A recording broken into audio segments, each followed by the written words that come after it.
क्या इस बार IBPS RRB PO का पैटर्न चेंज हो गया है? क्या इस बार आईबीपीएस आरआरबी क्लर्क का पैटर्न चेंज हो गया है? ये क्वेश्चन सभी जगह घूम रहा है, ठीक है। तो इस क्वेश्चन की पुष्टि करने के लिए, इस क्वेश्चन का असली आंसर क्या है वो जानने के लिए हमने नोटिफिकेशन खोला है, ठीक है। Welcome to ARD classes, turning dreams into goals. हम जैसे ही नोटिफिकेशन हमने ओपन किया है, यहाँ पे एक सेक्शन बना हुआ है डी, जिसमें लिखा है ऑनलाइन एग्जामिनेशन स्ट्रक्चर, ठीक है। ऑनलाइन एग्जामिनेशन स्ट्रक्चर के बारे में देखने में तो ऐसा लग रहा है कि यहाँ पे तो कुछ नहीं है सर। रीजनिंग दे रखा है, न्यूमेरिकल एबिलिटी दे रखा है, 40-40 क्वेश्चन दे रखे हैं, 40-40 मार्क्स दे रखे हैं, और कॉम्पोजिट टाइम 45 मिनट दे रखा है। मतलब 45 मिनट मिलेंगे पूरे पेपर को सोल्व करने के लिए। कंबाइंड टाइम रहेगा, चाहे पहले रीजनिंग पे जाओ, चाहे फिर न्यूमेरिकल एबिलिटी जाओ, यही तो दे रखा है। इसमें क्या नया चीज हो गया है? देखो यहाँ पे जैसे ही यहाँ देखो ड्यूरेशन दे रखा है, उसके ब्रैकेट में एक डॉलर का सिंबल बना रखा है, ठीक है।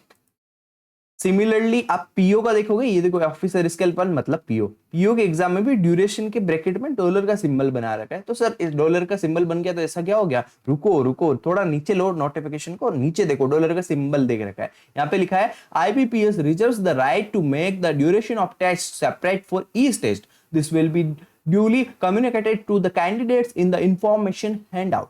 इसका मतलब यह है कि आईबीपीएस ये जो आपका टाइमिंग आता है कंबाइंड, इसको सेपरेट कर सकता है, मतलब सेक्शनल टाइमिंग इंट्रोड्यूस कर सकता है।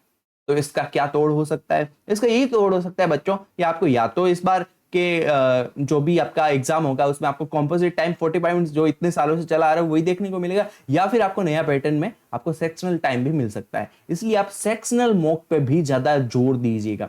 सेक्शनल मॉक भी देना है आपको और कंबाइंड मॉक भी देने हैं, क्योंकि अपने को तो दोनों सिचुएशन से तैयार रहना है, चाहे कोई भी सिचुएशन आ जाए। इसलिए अपने माइंड को पहले से ही प्रिपेयर रखना। क्या सर ऐसा मेंस में भी हो सकता है? हाँ, नीचे चलिए हम देखते हैं मेंस एग्जामिनेशन ऑब्जेक्टिव, ठीक है। तो ये रहा अपना क्लर्क के लिए, मल्टीपर्पज यानी क्लर्क।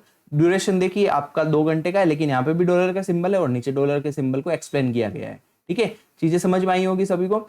सेम स्टेटमेंट वही लिखी है जो ऊपर लिखी हुई थी। इसका मतलब यह है कि यहाँ पे भी सेक्शनल टाइमिंग को इंट्रोड्यूस किया जा सकता है। ऑफिसर स्केल 1 यानी पीओ, यहाँ पे भी ड्यूरेशन के ब्रैकेट में डॉलर का सिंबल है और सब में यहाँ पे ये लिखा है, यही स्टेटमेंट। इसका मतलब फिर से क्या हुआ कि यहाँ पे भी सेक्शनल टाइम को इंट्रोड्यूस किया जा सकता है, ठीक है। तो इसके लिए आपको सेक्शनल मॉक भी देना इंपॉर्टेंट है और फुल मॉक भी देना इंपॉर्टेंट है। फुल मॉक में अगर अभी क्या होता है ना कि जैसे नया पैटर्न आया तो जितने भी मॉक के प्लेटफॉर्म है उन पे तो वो पुराने पैटर्न से ही मॉक बने रहेंगे, तो सेक्शनल टाइमिंग्स तो फिलहाल आएंगी नहीं। तो अपने को तो सेक्शनल मॉक अलग से देने पड़ेंगे और फुल मॉक भी देने पड़ेंगे, दोनों सिचुएशन में तैयार रहना पड़ेगा। और नीचे देखिए एक और स्टेटमेंट, यहाँ पे देखिए, एट एनी पॉइंट, यहां से पढ़ रहा हूं मैं, ठीक है।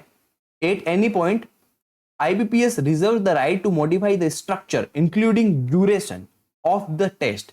Any changes in the structure of the examination will be intimated through authorized IBPS website www.ibps.in. इसका मतलब क्या हो गया बच्चों? देखो यहाँ पे देखो ब्रैकेट में क्या लिखा है, इंक्लूडिंग ड्यूरेशन। तो इस बार चांसेस हैं कि आपका टाइमिंग वाला स्ट्रक्चर चेंज हो जाए, सेक्शनल टाइमिंग इंट्रोड्यूस हो जाए।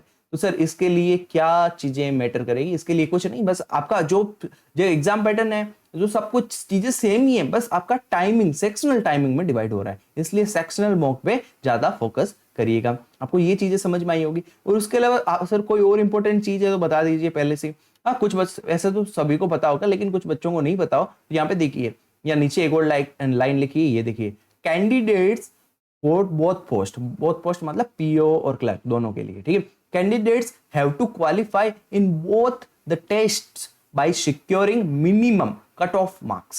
इसका मतलब क्या हो गया कि आपको मिनिमम जो कट ऑफ होती है ना, सेक्शनल कट ऑफ, वो भी क्वालिफाई करनी पड़ेगी। रीजनिंग की जो सेक्शनल कट ऑफ, क्वांट की सेक्शनल कट ऑफ, ठीक है। मतलब दोनों सब्जेक्ट का मिनिमम एक नंबर होगा, वो आपको पास करना जरूरी होगा। आपके अगर मिनिमम नंबर पास नहीं हुआ, अगर आप फुल में कट ऑफ को क्लियर कर पाते हो फिर भी आपका नहीं होगा, ठीक है। तो मिनिमम आपको नंबर लाने पड़ेंगे उतने जितना कट ऑफ आएगा, ठीक है। तो ये चीज भी इंपॉर्टेंट है। ठीक है। आई होप आप सभी को ये चीजें समझ में आई होगी, ये इन्फॉर्मेशन आपको समझ में आई होगी। इसी इन्फॉर्मेशन को यूज करते हुए आपको उसी तरीके से एग्जाम की प्रिपरेशन करना है, दोनों तरीके से करना। एक तो कॉम्पोजिट टाइम के भी मॉक देना और सेपरेट टाइमिंग्स के भी, मतलब सेक्शनल मॉक्स भी आपको देते रहना है। अगर आपको ये इन्फॉर्मेशन अच्छी लगी और यूजफुल लगी तो अपने दोस्तों के साथ शेयर करिए, उन्हें भी इस इन्फॉर्मेशन के बारे में बताइए। अभी तक काफी बच्चों को ये इन्फॉर्मेशन के बारे में कोई आइडिया नहीं है। वीडियो अच्छा लगा हो तो वीडियो को लाइक करिए ताकि हमें मोटिवेशन मिले कि हम ऐसे और भी अच्छे और इंफॉर्मेटिव वीडियो आपके लिए लेके आते रहें। ठीक है। और आपकी प्रिपरेशन कैसी चल रही है ऐसा कमेंट बॉक्स में हमें बताइए। आपको किस किस चीजों की जरूरत है, क्योंकि जल्दी हम हमारे यूट्यूब चैनल पे मॉक टेस्ट और एक क्रैश कोर्स लेके आने वाले हैं RRB, PO and clerk level को ध्यान में रखते हुए। ठीक है। तो वीडियो को लाइक करिए, चैनल को सब्सक्राइब करिए, दोस्तों के साथ शेयर करिए। मिलते हैं अगले वीडियो के अंदर, तब तक के लिए धन्यवाद। Thanks for watching.